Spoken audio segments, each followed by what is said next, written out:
Price method. जैसे आप यहाँ भी देख रहे हो, कोई भी दुकान है, ठीक है, जैसे आपको चिप्स लेने हैं या केक लेना है, वो ब्रिटानिया का, कितने रुपए का सामान उधर रखा होता होगा स्टॉक, तो तुम पूछते हो मेरे साथ 20-30 लाख, 20-30 हजार। हाँ मतलब, हाँ 50,000 तक का होता है। हाँ कितना? 15-20 हजार या लाख, लाख रुपए। हो सकता है, ठीक है। मतलब अगर मैं बोलूं, ठीक है, आप ऐसा मान लो 5 लाख का माल पाओ, ठीक है। आपको क्या लग रहा है, वो लोगों ने कौन सा केक कितने रुपए का खरीदा? बिस्किट के पैकेट है 100, ठीक है, तो क्या उन्होंने प्रॉपर अकाउंटिंग करी होती है? जैसे हम फीफो लगा लेते हैं, मान लो 50-50 बिस्किट पता है सबको, 50-50 बिस्किट होता है ना। अगर वो 500 आए, तो लॉजिकली तो फीफो मेथड लग जाएगा ना। हाँ जी। अगर मान लो कि उसने 500 बिस्किट मंगाए, तो आप ये कह सकते हो ना कि सर, उसको ये पता होना चाहिए ये वाला कितने का खरीदा। मान लो पहले 100 मंगाए 6 रुपए पे, फिर अगले दिन 50 मंगाए 8 रुपए पे, तो आप मुझे बताइए, क्या वो दुकानदार के पास उतना सेग्रीगेटेड डेटा, हिस्टोरिक डेटा? आपने लास्ट क्लास में फीफो लगाया लगाया था आपने? फीफो लगाने के लिए आपको पुरानी डेटा चाहिए था नहीं चाहिए था, कि इस दिन खरीदा इतने का, इस दिन खरीदा? आपको क्या लग रहा है कि दुकानदार के पास ये उतना सॉर्टेड लेवल पे डेटा अकाउंटिंग तरीके से पड़ा होता है? नहीं पड़ा होता, नहीं पड़ा होता सर। उसकी डायरी में लिखा होगा कहीं ना कहीं कि ये सामान, पर वो अरेंज करने में बड़ा झमेला पड़ता है। समझ रहे हो? और क्लोजिंग तो उनकी भी हो रही है। कैसे हो रही है वो छोड़ो आप, जब साल खत्म हो गया, मान लो 31 मार्च है, और आप उस दुकानदार को बोल रहे हो बता भाई कितने की कॉस्ट, क्या उसके पास पूरा बाइफरकेटेड डेटा होता होगा कि वो बोले ये वाला जो बिस्किट है ना, मैं अकाउंट्स टीम में पता करता हूँ कितने रुपए का खरीदा? क्या उसके पास ये होगा? नॉट पॉसिबल, क्योंकि वो स्केलेबिलिटी पे ऑपरेट ही नहीं कर रहा कि वो इतना डेटा हैंडल कर सके। उसके लिए उसको एक बंदा रखना पड़ेगा, उसकी कॉस्ट है, और वो कॉस्ट वो उठाना नहीं चाह रहा। This is true. पर अगर मैं आपको बोलूं कि मुझे उसी दुकान का क्लोजिंग स्टॉक यूनिट्स तो दिख रहा है मुझे, 31 मार्च को मैं बिस्किट गिन सकता हूँ, चिप्स गिन सकता हूँ, कोल्ड ड्रिंक की बोतल गिन सकता हूँ, सारी चीजें काउंट कर दूंगा मैं। पर क्या मेरे पास एक एक का परचेज कॉस्ट अवेलेबल है? तो फिर मैं उसके क्लोजिंग स्टॉक की वैल्यूएशन कैसे करूँ? क्योंकि क्लोजिंग स्टॉक के लिए तो मुझे कॉस्ट चाहिए होगी। अब आप मुझे बताइए, कह सकता हूँ कॉस्ट अवेलेबल नहीं हो रही, इस चीज पर आ गया कि उसकी कॉस्ट अवेलेबल नहीं। अब मैं आपको बोल रहा हूँ, क्या उसे हर चीज का सेल प्राइस पता है? बोलो भाई ये बिस्किट कितने का बचा, 10 रुपए का, और कोल्ड ड्रिंक कितने का, 20 रुपए की, चिप्स कितने का, 15 का, सब पता है। और अगर मैं उससे पूछूं तेरे जिंदगी में मार्जिन कितना, ऑब्वियसली हर किसी पे अलग अलग होगा, पर मैंने उससे एक एवरेज मार्जिन पूछी कि तेरे जिंदगी में मार्जिन कितना है, कह रहा है भाई 20% है। यानी कि अगर मैं साल की 1 करोड़ की सेल करूंगा ना, तो मेरा कितना बच जाएगा? 20 लाख रुपए, दैट इज 20%। मैंने कहा निकल गया था। मैंने कहा ये तेरी लिस्ट है क्लोजिंग स्टॉक की, यही उसका सेल प्राइस है, तो 20% कमाता है ना, तो मैं इसका 20% हटा देता हूँ, कॉस्ट आ जाएगी। इसी को बोला जाता है एडजस्टेड सेलिंग प्राइस। यानी कि अगर आपके पास सही तरीके से कॉस्ट नहीं है, तो बेटे कुछ ना करने से अच्छा ये तो है ही ना, क्या मैं ये बोल सकता हूँ, आप ये लिख सकते हैं estimated selling price of closing stock, मतलब ये मेरा sale price of a closing stock. और अगर मैं इसमें से मार्जिन हटा दूं, तो मेरा क्या बच जाएगा बच्चे? क्लोजिंग स्टॉक की कॉस्ट आ जाएगी, you can say estimated cost of closing stock. अगर वो बंदा कहता है कि मेरा 1 करोड़ का माल पड़ा हुआ है, मैंने कहा ये बेचेगा कितने का, मेरे दुकान पे सामान कह रहा 1 करोड़। मैंने कहा तेरा मार्जिन कितना है, कह रहा 20% ऑफ सेल्स। जो मैं बेच रहा हूँ ना, तो 20% आ जाता है। तो क्या आप मुझे बता सकते हैं इसका मार्जिन कितने का होगा? तो मैंने कहा भाई ये नहीं भाई तेरी इन्वेंट्री की कॉस्ट। तो AS2 कहता है कि this is your cost of the valuation करने के लिए आपको NRV चाहिए होगा, और जो जो तो सेल प्राइस ही NRV हो गया। फिर इतना गहरा क्या जा रहा है, मैंने कॉस्ट निकाल के दे दिया, मार्जिन हटा दिए हर प्रोडक्ट में से, कॉस्ट पे आ गया। आपको क्या लग रहा है ये एकदम एग्जैक्ट निकलेगा? नहीं, एस्टिमेटेड निकलेगा, बट जो मेरे पास एक एक डेटा है नहीं, तो मेरे पास इसके अलावा कोई ऑप्शन नहीं है बच्चे। मुझे बताइए, क्लियर है बच्चे?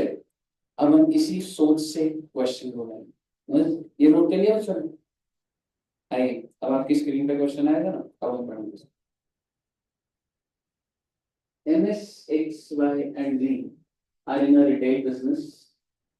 Retail का business है भाई। Following information is obtained from the records for the year ended 31st March 22। बहुत अच्छी बात है। क्या मुझे साल बता सकते हैं? 21 22।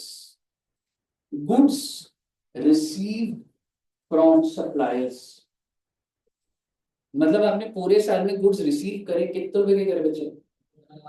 15। And this is subject to trade discount. अभी मैं आपको लिखवाऊंगा ही बता देता हूँ, जो डिस्काउंट होता है वो माइनस हो जाता है कॉस्ट में से, और जो टैक्सेस होंगे वो माइनस या प्लस, प्लस हो जाएंगे। तो बेसिकली हमेशा ना टैक्स लास्ट में लगता है। पहले आप तोल भाव कर लेते हो, भैया इतने का नहीं इतने का, फाइनल प्राइस होता है उस पर टैक्स लगता है। तो पहले होता है डिस्काउंट, उसके बाद लगता है टैक्स। तो क्या आप मुझे कॉस्ट बता सकते हैं? मतलब 1575, देखो ये स्टॉक नहीं है मेरा प्लीज, ये मेरी पूरे साल की परचेज है। तो अब मेरे को पूरे साल की परचेज 15,75,000 है या कुछ और है? -3% करूंगा और उस पर 11% का GST ऐड कर दूंगा। तो अब एक बार बताइए ना, मेरा परचेजेस कितने की? कितना दोस्त? 16,96,341। प्लीज एक बार इस पे पहुंच जाइए कि भाई मैंने पूरे साल दुकान में ये परचेज करा।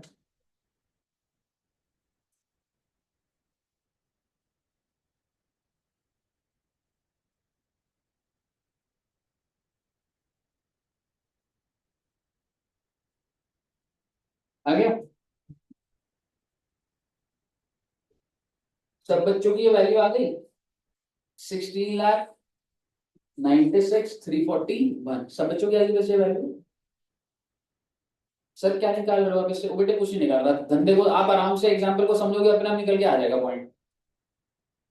भाई ने पैकेजिंग एंड ट्रांसपोर्टेशन चार्जेस कितने करे? 87,500। सवाल ये है, क्या ये मेरी इन्वेंट्री की कॉस्ट होती है? होती है। मैं लिखवाऊंगा आपको ये पैकेजिंग का खर्चा। डोमिनोज वाला जो पिज्जा बेचता है ना आपको, तो वो उस पिज्जा के अंदर वो जो बॉक्स है, जो ऐसे करके वो बैठने वाला वो लगा होता है, पीसेस अलग अलग ना हुए, ओरिगानो, चिली फ्लेक्स, सबकी कॉस्ट लगी होती है भाई। तो क्या पैकेजिंग एंड ट्रांसपोर्टेशन ये भी इन्वेंट्री की कॉस्ट होती है? होती है। आप अभी कुछ मत करिएगा प्लीज। आपका 1696 आया था, इसमें आप पैकेजिंग जोड़ दोगे सर, ये भी तो मेरा खर्चा है ना सर, मैं जो खरीदा उससे मैंने ये सब खर्चा करूंगा, ये इन्वेंट्री की कॉस्ट में, मतलब इन्वेंट्री कॉस्ट में बोलूंगा मेरा खर्चा है। 1783 आ गया। अब आप मुझे बताइए अपने सेल्स कितने की? और सब बेच दिया या बचाओ? बचाओ। हमने सेल करी 22,45,500, और वो कह रहे हैं sale price of closing inventory, कुछ बच गया और उसकी कॉस्ट नहीं दी हुई, उसका क्या दिया हुआ है? और क्वेश्चन में कह रहे हैं find out the non historical cost of inventory. आप मुद्दे की बात समझिए, find out the cost of the. Sir inventory की कॉस्ट 2,35,000 है, तो सर इन्वेंटरी का 2,35,000 नहीं है सेलिंग। तो अगर मैं सेलिंग प्राइस के अंदर से मार्जिन बाहर कर दूं, कॉस्ट आ गई, तो मेरे को ले लेके फोकस पॉइंट ये 2,35,000 में से अगर मैंने मार्जिन हटा दिया ना, कॉस्ट आ गई। अब सवाल आता है मार्जिन कितने का? तुम्हारी दुकान में टोटल तुमने खरीदा कितने का? और मैं आपको कह रहा हूं अगर तुम सारा बेच देते, मैं कह रहा हूं छोड़ो ना बच गया कुछ, जो है सारा बेच देते, तो क्या चीज ऐड करता मैं? 22, 45, 500। और सर जो इन्वेंट्री बच गई वो भी बिक गई होती ना। और भाई मार्जिन कैसे निकालूंगा जब मैं टोटल परचेज है? तो उसी का तो टोटल सेल लेना पड़ेगा। नहीं तो आप बता दो मेरे को तरीका। क्या मुझे यहाँ पे पता लग रहा है कि ये कितनी कॉस्टिंग गुड्स है जो बेचे हैं? क्या मेरे को तो कॉस्ट पता लग रही है, तो मार्जिन कैसे निकालूंगा मैं? अगर मैं ऐसा सोचूं कि जो बच गया मान लो वो भी बिक गया होता, तो सारे के सारे यूनिट्स की कॉस्ट और सारे के सारे यूनिट्स की सेल प्राइस आ जाती, मार्जिन निकाल जाऊंगा। ध्यान से देखिएगा। आप 1783 841 पे आ चुके हैं। कहने से मेरे शॉप पे जो सामान है उसकी टोटल कॉस्ट है, और व्हाट इज द, अगर वो सारा सामान बिक जाता तो उसका टोटल सेल प्राइस क्या होगा? 22, 45, 500 और 2,35,000। So what is the total sale price and what is the purchase? What is the gross profit या मार्जिन? 696, 650। और इसको परसेंटेज में निकाल दूंगा। किसकी परसेंटेज? सेल्स। तो 696, 659 डिवाइडेड बाय, बताना डिवाइड किससे करूँ? 2480 इंटू 100, परसेंटेज आएगा 28.09। और 28.09 ओ भाई मैं 235 पे लगा दूंगा, उसको साइड कर दूंगा कॉस्ट का। क्लियर हो गया पहले आपको? अब सॉल्व करेंगे। आपके सामने क्वेश्चन है, पहले आप टोटल कॉस्ट निकाल दीजिए, फिर टोटल सेल निकाल दीजिए, फिर क्रॉस प्रॉफिट निकाल दीजिए, और क्रॉस प्रॉफिट को सेल प्राइस वाले में से minus कर दीजिए। ये कैसी बात, ठंडा चेंज लग रहा है, ठीक लग रहा है? ठीक लग रहा है।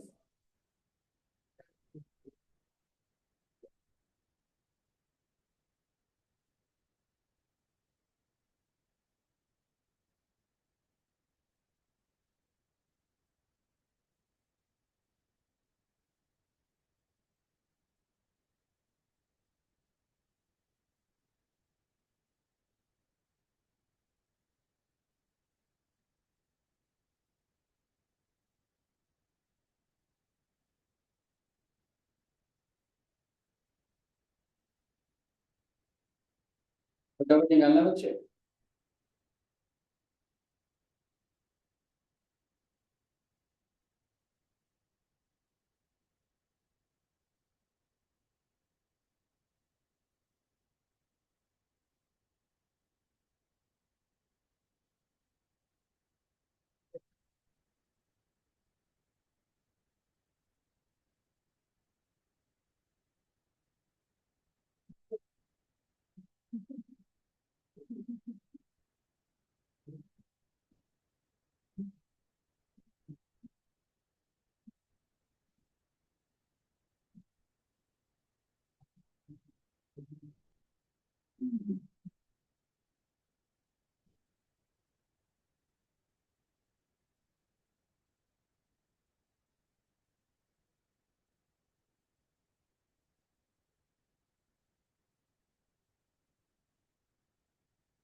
सर।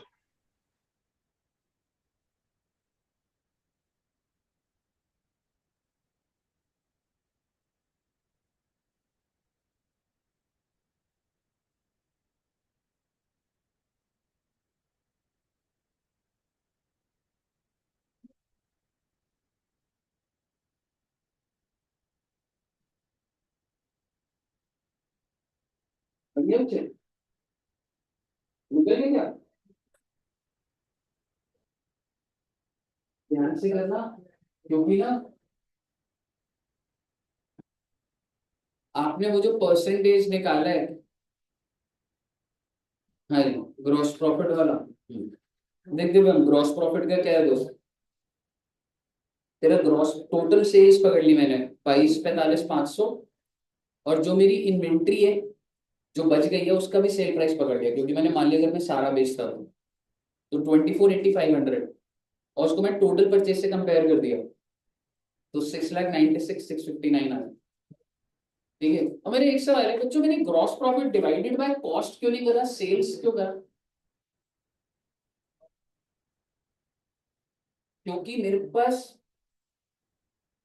दिया भी सेल ही प्राइस था, तो वो परसेंटेज सेल पे लगना चाहिए ना सीधा, ऐसे भी तो समझ आना चाहिए ना आपको।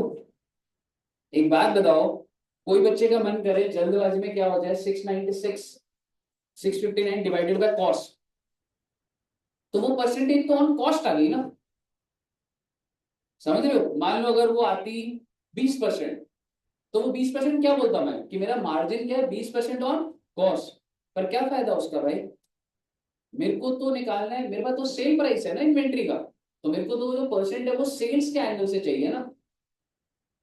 ठीक है ना, तो इतनी समझ हमारे अंदर होनी चाहिए कि हम सेल से डिवाइड क्यों कर रहे हैं। सर ये परसेंटेज एक बार बताओ कि कैसे हम निकालते हैं। 696, 659 divided by 24,80,500, so it is on sales. Okay sir.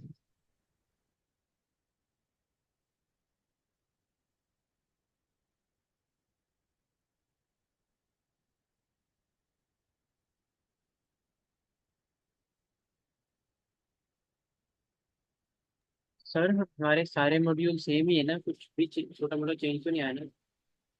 वही ऐसा चेंज होगा।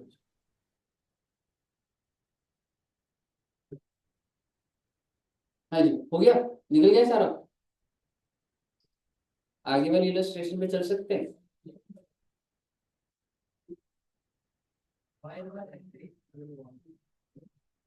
लग नहीं रहा बेटे साहब मुझे कुछ, तुम्हारी दुनिया अलग ही चल रही है दोस्तों। कहाँ पर थे? तो मत खाओ ना भाई, क्लास मिस कर रहे हो, not just this, her class में हो रही है यही चीज, समझ रहे हो? पेपर वाले दिन भी खाना ही लेके जाना बेटे, खाना ही खा रहे होगे सिर्फ, बेटे फंस जाओगे, मान जाओ। मेरा कुछ नहीं जाता, बिलीव मी, मैं कुछ नहीं जाता, मैं समझा रहा हूँ, तुम छोटे बच्चे हो, ये छोटे छोटे स्टेप्स होते हैं जो बेड़ा गर्क कर देंगे तुम्हारा। दुख होता है तो सामने सामने बच्चा पास होता हो, बच्चा फेल जब होगा ना, दुख होता है।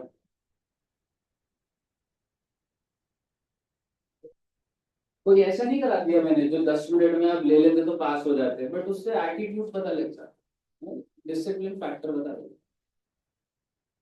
एक ही क्वेश्चन करा है, क्या ही हो जाएगा, आ भी है तो 5 ही नंबर है, बात वो नहीं है। बात है कि है डिसिप्लिन ही नहीं, और डिसिप्लिन दिख जाता है बच्चे में, पता लग जाता है।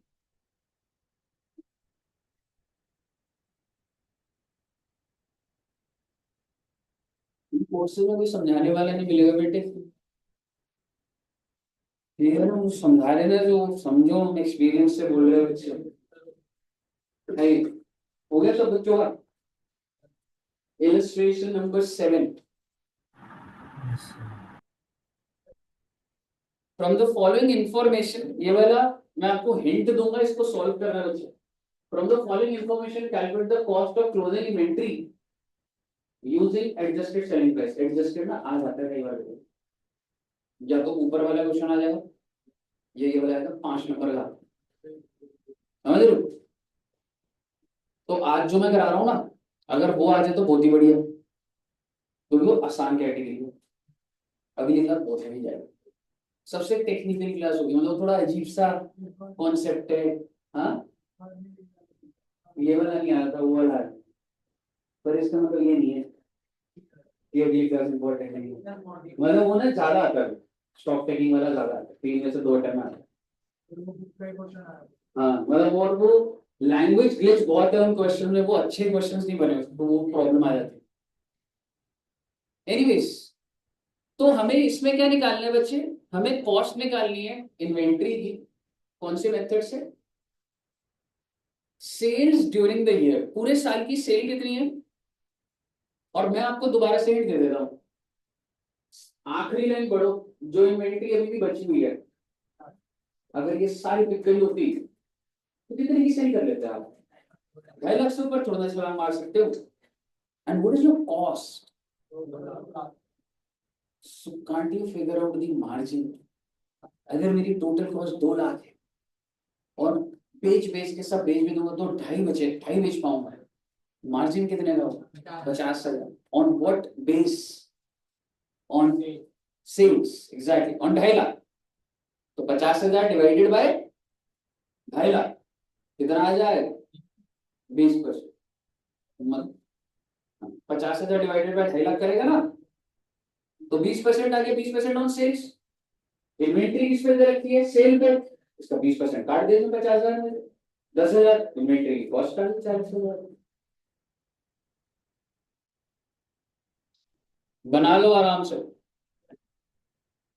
लिखा भी हुआ एकदम ऐसे ही। सबसे पहले मार्जिन फाइंड आउट करा ऑन सेल्स, और उस मार्जिन में से तो यूज कर लिया, उसको माइनस कर दिया। ये क्वेश्चन भी आया हुआ है बच्चे कई बार।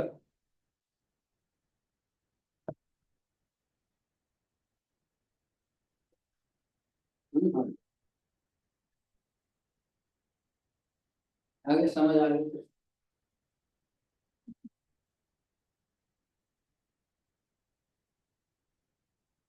क्या खा कर आए हो?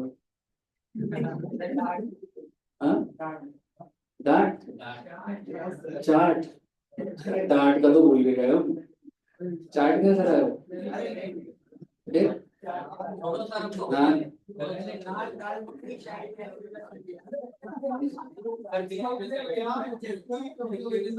हाँ?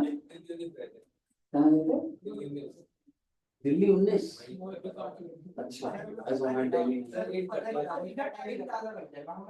इनोसेंट बच्चे हो यार। मुझे लगा तेरा एडू जंक्शन का रिव्यू डाल देंगे डांट हो।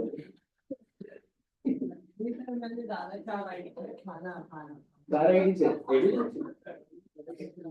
एडू जंक्शन मींस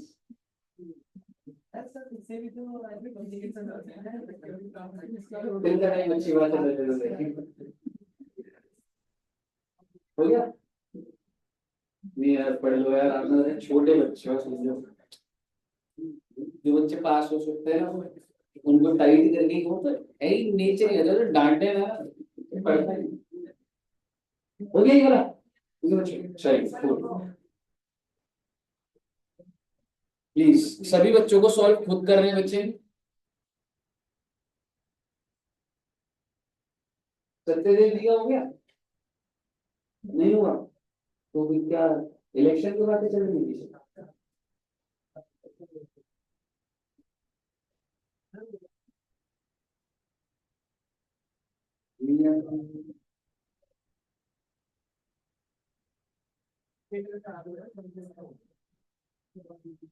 कितने बच्चों ने बना लिया? हाँ?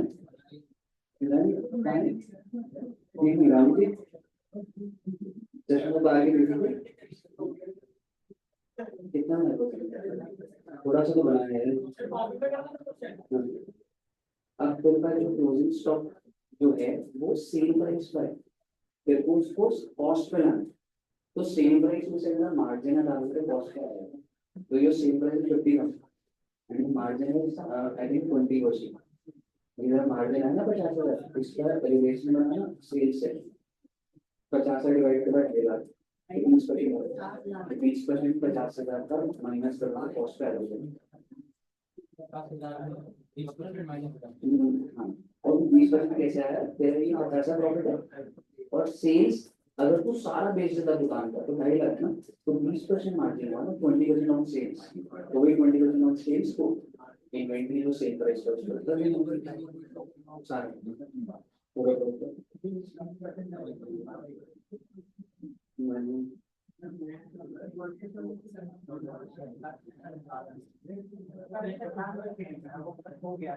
बजे क्लास खत्म हो गई, ऐसी चीजें मत खाओ ना जो टाइम लगती है।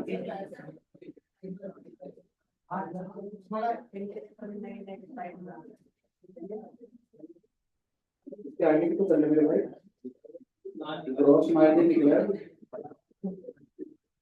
मार्जिन निकाल के करने छोड़ रखा है 10,000, वो निकाल, टोटल कॉस्ट 50,000, महीने 10,000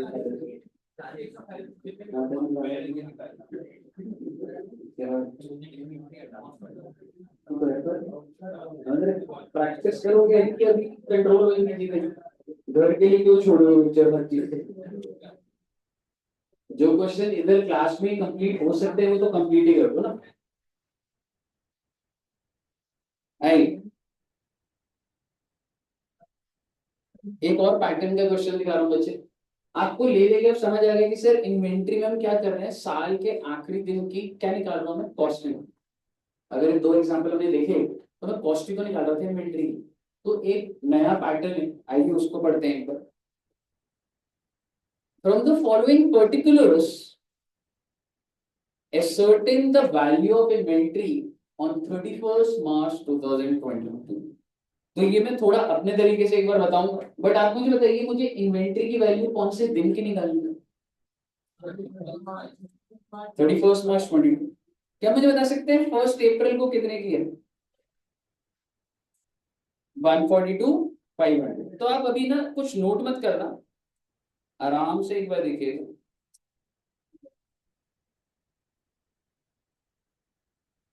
हेलो जी, मैं एकदम बढ़िया, मेनी कॉन्ग्रेचुलेशंस वंस अगेन।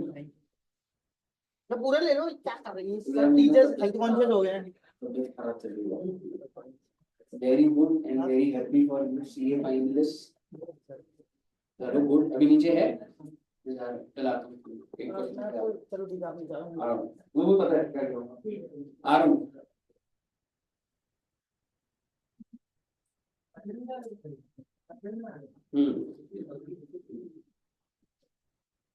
ठीक है ना, आइए। नहीं इसने दिया था, नहीं अलग अलग दो ग्रुप एंड मोमेंट तक सोच रहा था देने का, फिर एक दो महीने पहले सोचा सर एक ही दे देता हूँ, तो एक निकाला, फिर अगले 3 महीने में फिर दूसरा निकाला, मतलब जून में दिया, फिर सितंबर में देख लिया, फिर निकाला।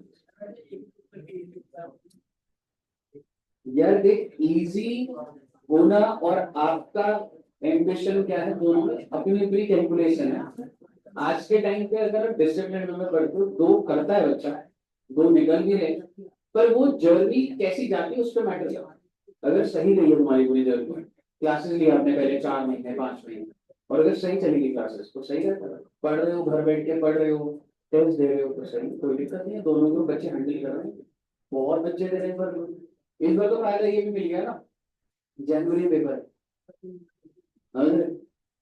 अभी इंटर का जो है, पहले इंटर का होता था नवंबर होता, इस बार इंटर का एग्जाम हो गया है, जो चेंज चेंज हुई फर्स्ट टाइम हुई है तो जनवरी, तो बच्चों को बहुत टाइम, मतलब तुम्हें जैसे कोई बच्चा ना, तुम्हारा अभी कब पेपर है, मान लो दिसंबर में पेपर है ना, मान के चलो अभी दिसंबर में, तो वो बच्चों जो पिछले साल दिसंबर के थे, उनके पास उनका पेपर कब ड्यू हो रहा है, जनवरी, तो उनके पास 1 साल 1 महीने का गैप, तो सारी दो ग्रुप है।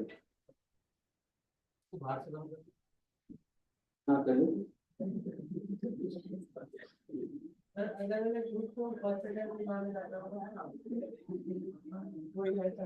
सिंगल मान, जो बच्चे एसओएल के हैं उनको ट्राई तो दोनों करने चाहिए, बट 6 महीने बाद बच्चा बहुत डेवलप हो जाता है, तुम अभी सोचो भी मत, क्योंकि तुम्हारी सोच ही बदल जाएगी 6 महीने में।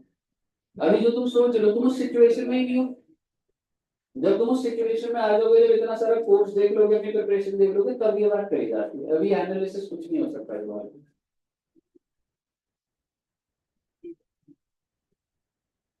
चलिए आप मुझे बताइए 1/4/2001 को कितने की वैल्यू दी बच्चे,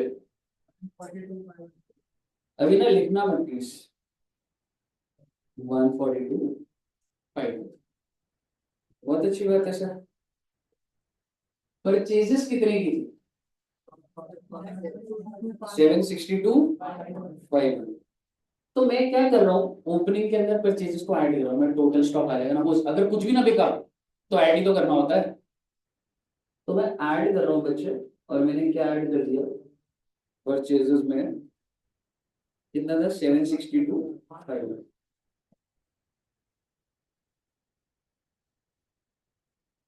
मैन्युफैक्चरिंग एक्सपेंस क्या इन्वेंट्री में ऐड होना चाहिए? मैन्युफैक्चरिंग एक्सपेंस जो है, फैक्ट्री का खर्चा ऐड होना चाहिए, कितना था 172 500। चेक करते हैं एक बार, I am sorry 1.5 lakh.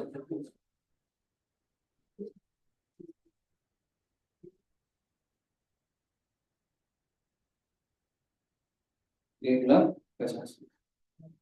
Selling expense, marketing expense, क्या ये इन्वेंट्री की कॉस्ट में ऐड होता है? नहीं। देखो, धंधा चलाना अलग चीज होती है, ऑब्वियसली एमआरएफ जो विराट कोहली को पैसा देता होगा एमआरएफ की ब्रांडिंग के लिए, वो कस्टमर से रिकवर तो डेफिनेटली करता होगा, लेकिन एज पर अकाउंट्स क्या उस कॉस्ट को इन्वेंट्री की कॉस्ट में डाले जाते हैं? नहीं।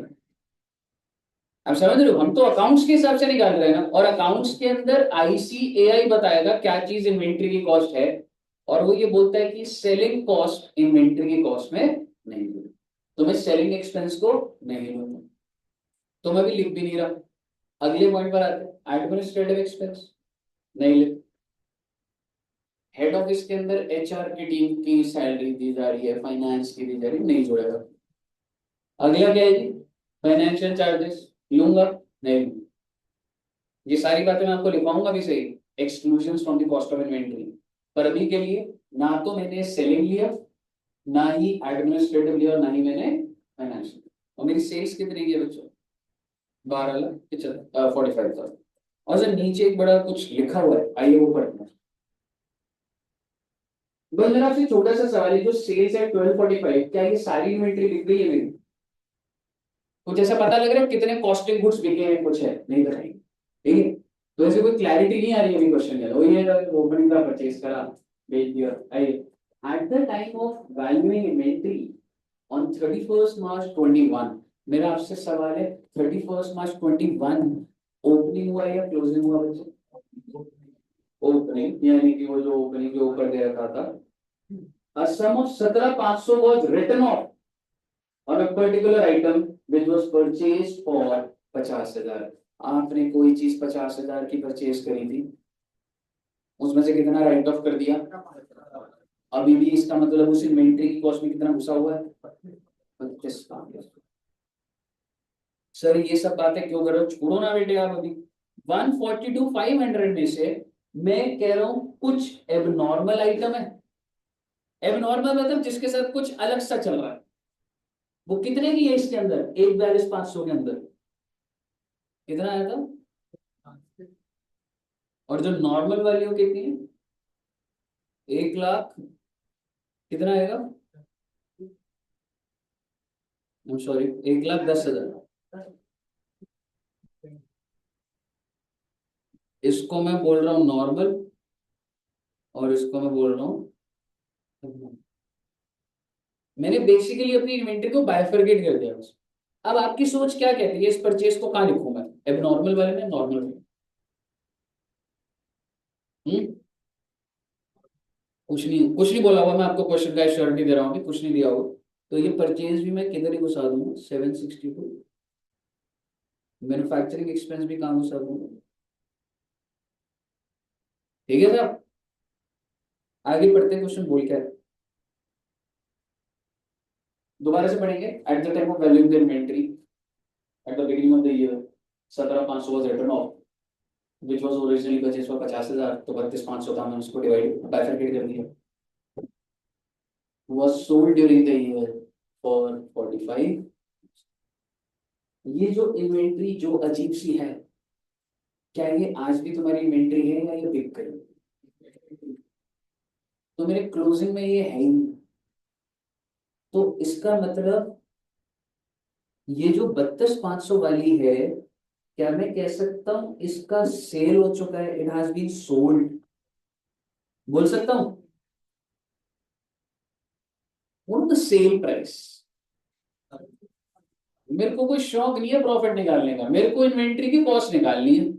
और मुद्दे की बात ये है, अगर कोई चीज 32,500 की रिकॉर्डेड थी तो वो बाहर भी कितने से होगी, 32,500। भाई कॉस्ट टू कॉस्ट बात करूंगा, मैं प्रॉफिट नहीं निकाल रहा यहाँ पे, मैं ट्रेडिंग रेटिंग नहीं बना रहा हूँ। आप बोलो प्रॉफिट क्या धंधे क्यों निकालूं, कुछ बोल रहा वो। आप मुझे बताइए, तो जो मेरा क्लोजिंग स्टॉक है, क्या एबनॉर्मल वाला कुछ है, सिर्फ और सिर्फ कौन सा वाला। और नॉर्मल वाले की अगर मैं बात करूं भैया, अब आगे क्या लिख रहा है, barring the transaction related to this item, gross profit during the year was 20%, so अगर जनरली तो 20% का मार्जिन है इसमें। कह रहा है कि जो भी सेल है, अब ध्यान से सुनिएगा, सेल कितनी दे रखी है, 12,45। कैश 12,45 के अंदर 45 नहीं घुसी हुई, पहले इसको साइड दो। नॉर्मल सेल कितनी है, 12,00,000। इस 12,00,000 के अंदर कितने परसेंट मार्जिन घुसा हो, तो 12,00,000 का 20%, तो कितनी कॉस्ट के गुड्स बिक गए, एग्जैक्ट 9,00,000। कॉस्ट पे ले आया ना उसको, 12,45,000। अगर मैं वर्क यहाँ दिखा दूं आपको समझाने के लिए, 12,45,000 की टोटल सेल थी, माइनस कर दिए 45,000, 12,00,000 आ गया। 12,00,000 का 20% तो मार्जिन है, तो 12,00,000 का सीधा 80% भी कर दो ना, क्या हो गया उसको, 80% ही तो कॉस्ट है। समझ रहे हो, चाहे ऐसे कर लो चाहे वो 20% निकाल के कर लो, ठीक है ना। तो बेसिकली इसका 80% जो आप निकालोगे, क्या आ जाएगा बच्चे, 9,60,000। और ये आपकी कॉस्ट की समरी आ गई कि 1,10,000 के कॉस्ट की गुड्स थे, ये मेरी परचेज और एक्सपेंसेस हो गए, और इतनी कॉस्ट के गुड्स बिक गए, तो बचा जो वो कॉस्ट ही तो बचा ना। मैं हर चीज को जब कॉस्ट पे लाऊंगा तो क्लोजिंग स्टॉक में कॉस्ट ही आ जाएगा।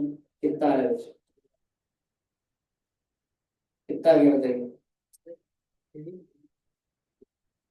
बना दीजिए इसको पूरा। एक और क्वेश्चन इसी लाइंस पर आएगा, बना दीजिए इसको। 60 to 500। अच्छा आपको वैसे समझ आ गया है?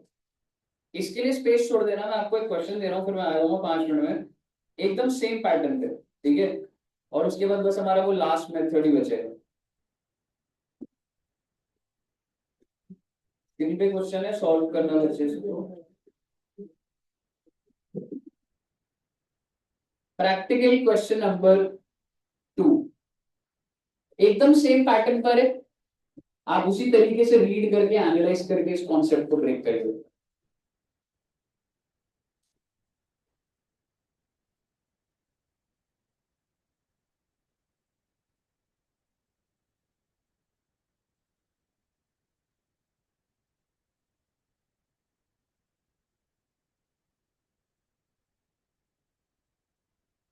मैं भी आ रहा हूँ क्या 5।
ये कह रहे हैं कि हमें स्कैनर कर दिया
क्या चल चल रहे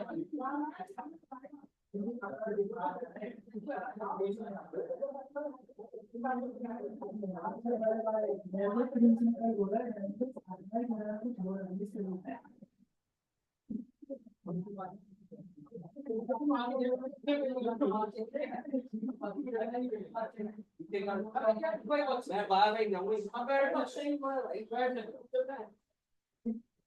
नीचे तेरी एम्बो बैठी है ऊपर जो अम्मा बैठा है तो पानी मतलब है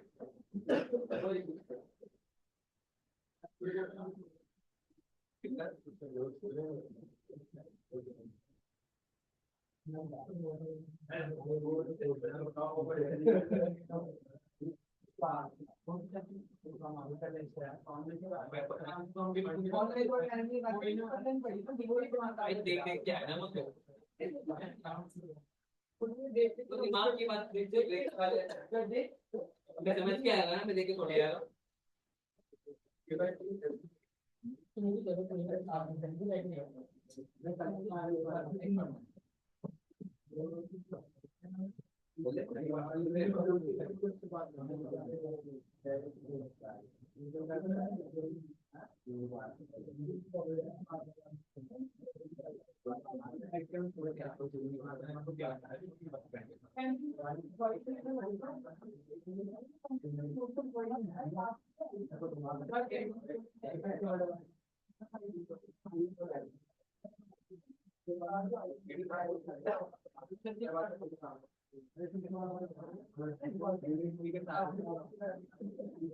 अरे कल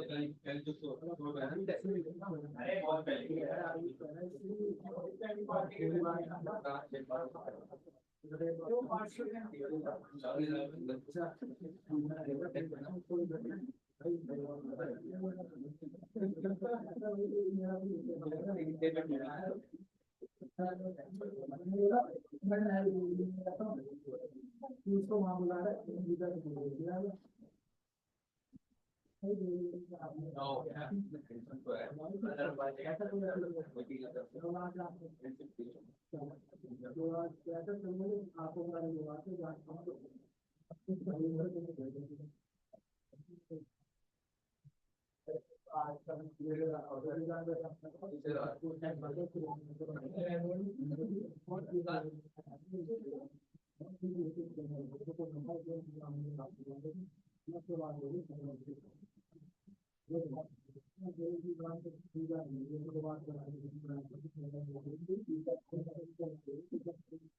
पागल है क्या एक दिन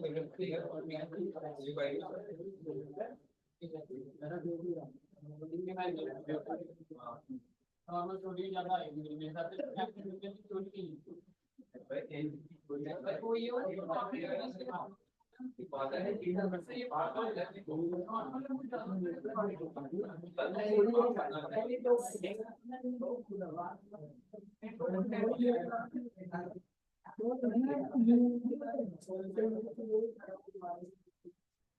क्या हो गया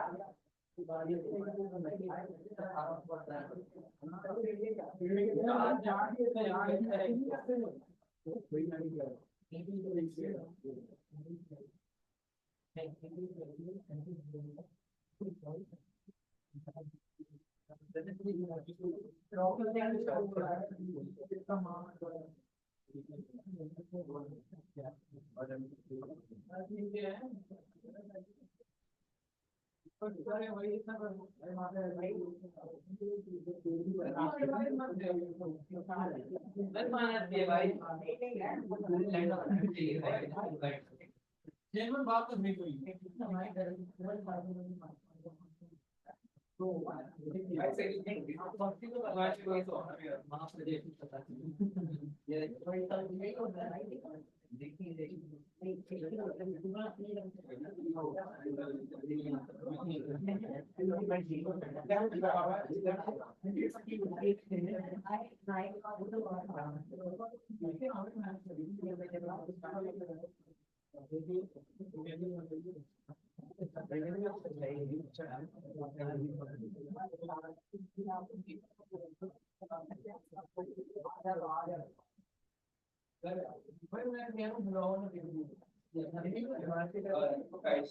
नहीं मेरे को मिलना है बहुत टाइम तो मिला नहीं मोबाइल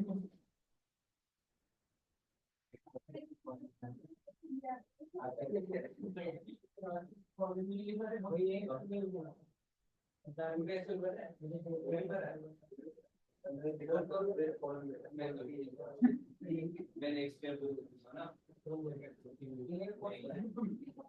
वो लोकल होगा ना बीए वाला पढ़ा तो नहीं सकता पढ़ा तो नहीं सकता आप बोलिए पता है लेकर आइए मैं पढ़ा तो नहीं सकता paper same day same day फिर कौन देगा भाई कैंपन मार दो कौन देगा भाई मैं तो सीधा मारता है ये साथी भाई ये ना फोटो जो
गलत बात है भगवान की पूजा करो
सही टाइम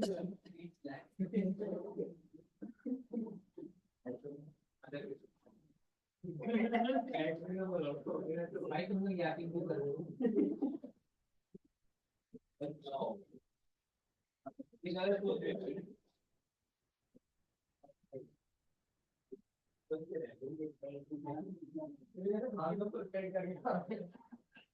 800 रुपये हुआ के चैन भाई कुछ नहीं सही है भाई, रेट तो बढ़िया था, खाने भी तगड़े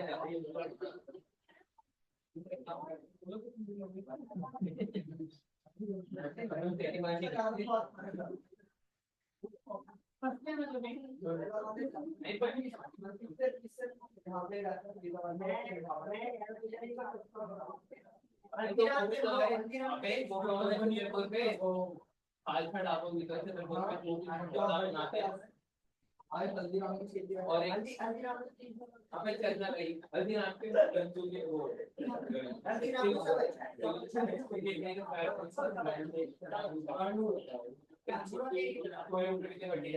बहुत बहुत बढ़िया बात है तो बात कर रहे हैं अरे यार बट इनको कौन दिया अबे हल्दीराम कर देगा ना कोई भी तो क्वांटिटी कट जाएगी और हल्दीराम को भी करेगा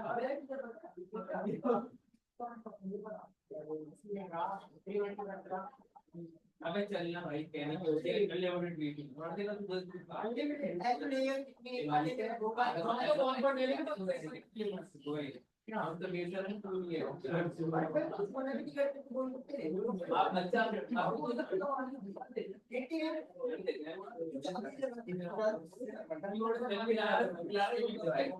देखो तेरा बजट एक बार मैं पूरी में तो भाई मतलब मैचिंग को इसमें भी तो चीज है उसके मैं नहीं फिर वो 4 दिन से रोने करता है क्या रोने करता भाई एक मिनट से चले लगे भाई मन मानना चाहिए जिसको याद नहीं होना मैं ऐसे गांड फाड़ दूंगा नहीं मानी गांड फाड़ दूंगा नंदी बात क्या होती है हम नंदे आ देखो कि देखो ना उसके डॉक्टर मुझे पढ़ा रहे हैं क्या हुआ ये आपका अच्छा नहीं पर्सन में निकाल रहा है हमने ज्यादा अभी नहीं है मैं एक बार चलिए भाई आप भी करो डेली फुटबॉल नहीं भाई फुटबॉल में पहले 1 घंटा लगा क्लास के बाद चलेंगे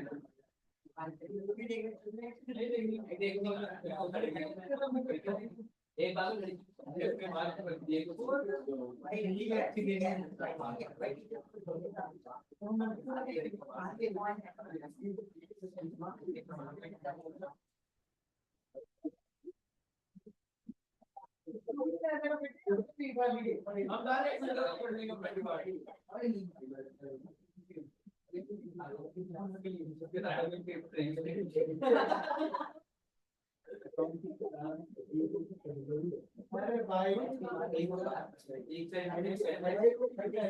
चल तू इतना ओ तुम बोल रहे मेरी बात चुप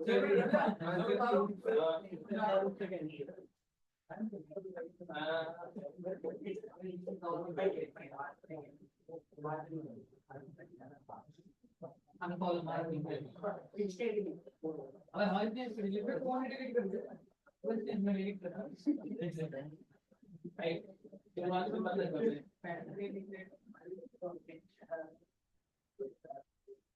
बोल रहा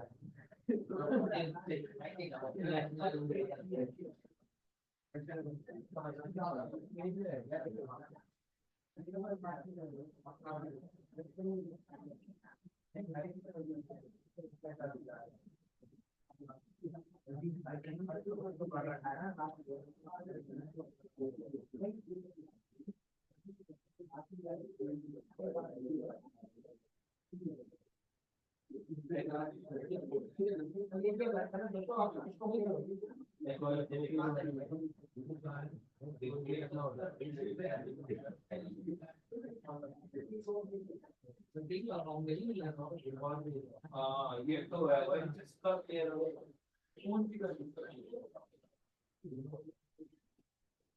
मैं बता रहा हूँ भाई मैं मेरा डांस में हो मेरी वाली क्लास में इतनी कदर करके मैं कोई तरह वाला नहीं कह रहा हूँ गाँव में कितनी होगी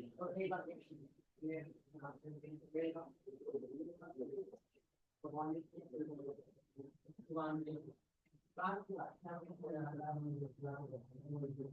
भाई जैसे तक ये बोलते हैं जैसे बोलते हैं ये वो वर्ड लिखा हुआ है वो भी हमारे लाइक कौन कैसे ये भी हो जाएगा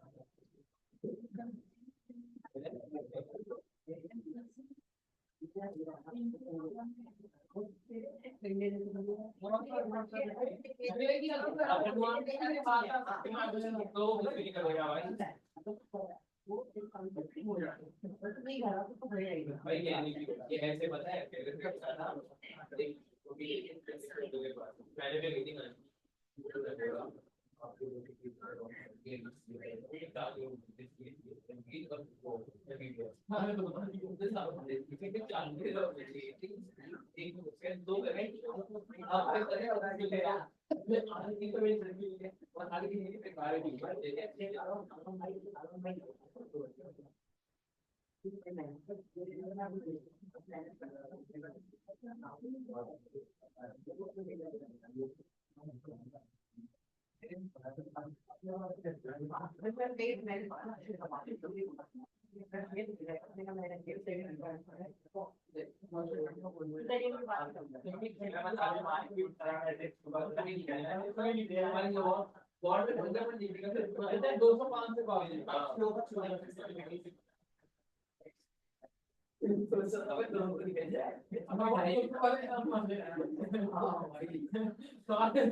इसके डायन से ऊपर है साला पार्टी दे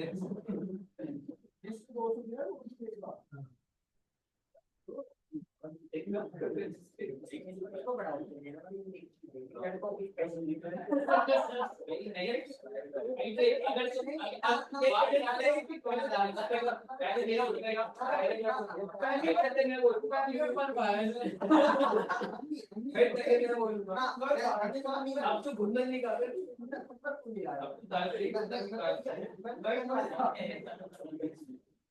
पूरी बात होगी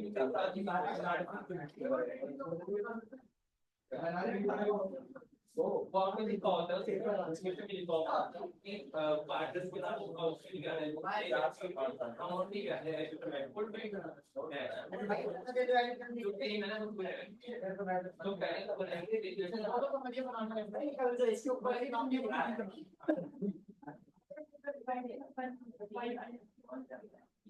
ये नंबर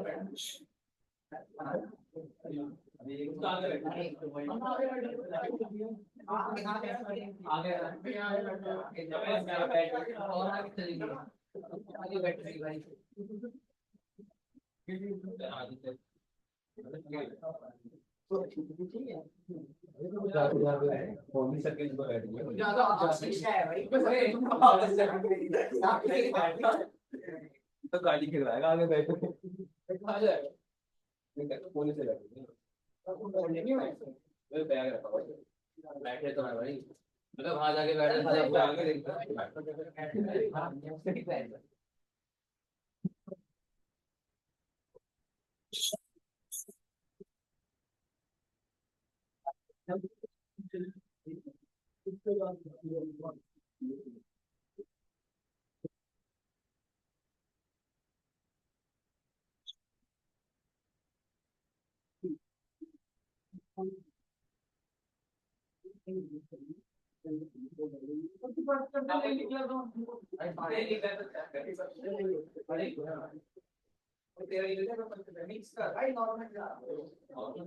गारंटी पेपर पे लिख के बता रहा हूं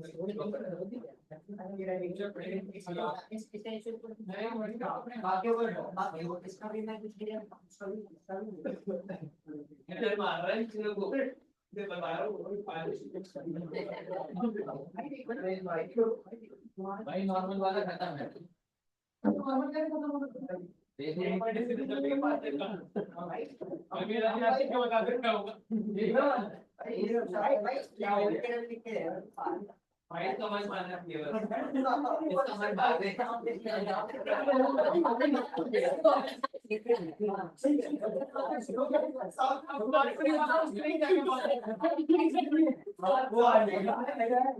हाँ अरे वहाँ पूछ रहे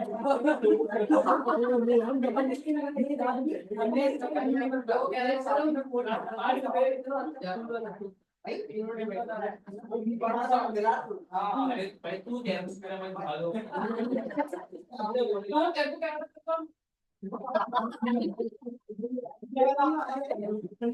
भाई एक काम कर परीक्षा में थोड़ी सी होता है चलेंगे अभी चलेंगे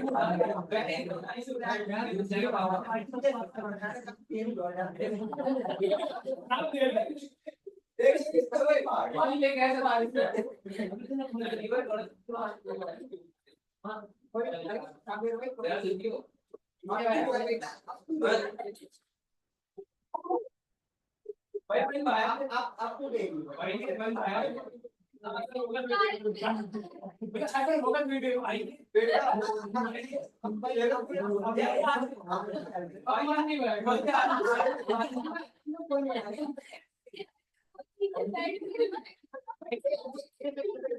क्या मजाक कर रहा है अब बच्चे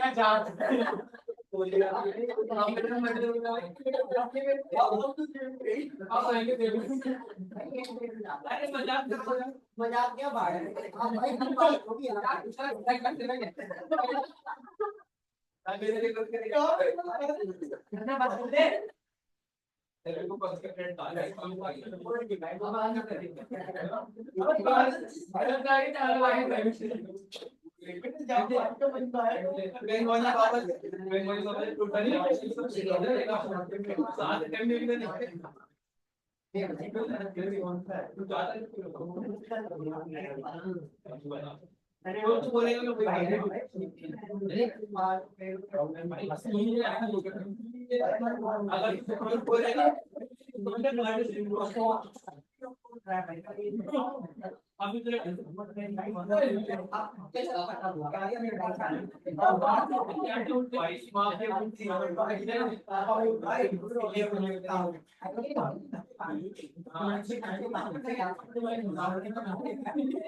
अच्छा काम